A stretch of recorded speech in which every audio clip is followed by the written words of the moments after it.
Let's talk about network effects and how they're created. So first of all, network effects have been studied from a variety of perspectives, including the implications for machine learning, AI, data network effects. We'll get into that in a minute.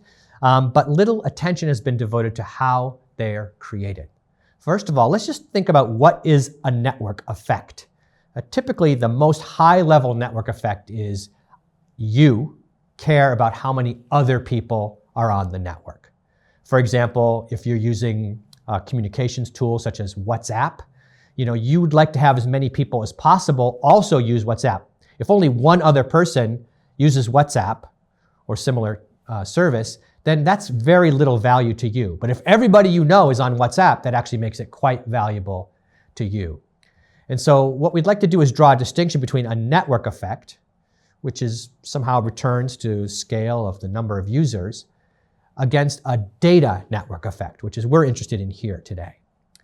A data network effect is basically when you collect the data, you use the data to make better predictions, and that gives you a competitive advantage in the market, because then you could improve your products or services faster than people who don't have access to the same data.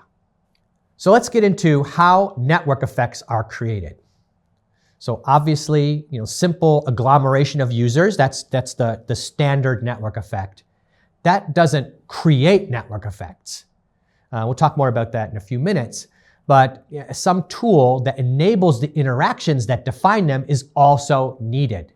So if you think about it, a network effect in the phone network can't exist without the telephone itself, without the hardware device of the telephone.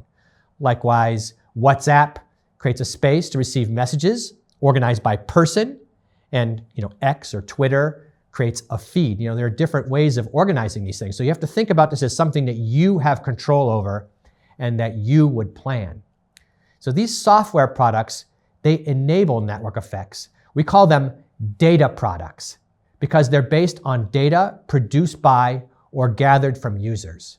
So in the case of WhatsApp, they're messages, they're organized by whoever wrote you the message.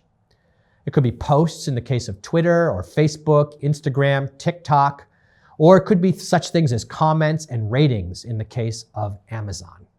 So as an illustration or example, consider one of the most common data products, which is one that enables user-generated content to produce network effects. In other words, you're going to create a platform for your users, and the users will actually write things, whatever they want, and that people call that user-generated content. You're back to the Web 2.0 days.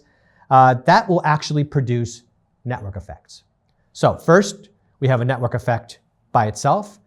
Even without any transformation in a random feed, user-generated content enriches a social network, which generates network effects. In other words, you care about how many other people are on the network, as long as people are uploading their own content. However, think about it, if this content would be enriched and directed with the use of technology, for example, in Instagram or TikTok, TikTok set it up so For You page. So when you get on there, you see other people's content. The more people are on there, the more you like it. But TikTok also cleverly makes suggestions to you. And then people can stick around the platform a little bit longer. So that increases what we call increasing the multiplier of the network effect. Now, in addition to that, if the data about the most successful enhancements and to whom they should be fed is gathered, and AI is applied to these data, they could tune the algorithms to maximize the relevance, then the multipliers even further increased. And then finally, we can add an element of social effects. For example, you could have people like the posts.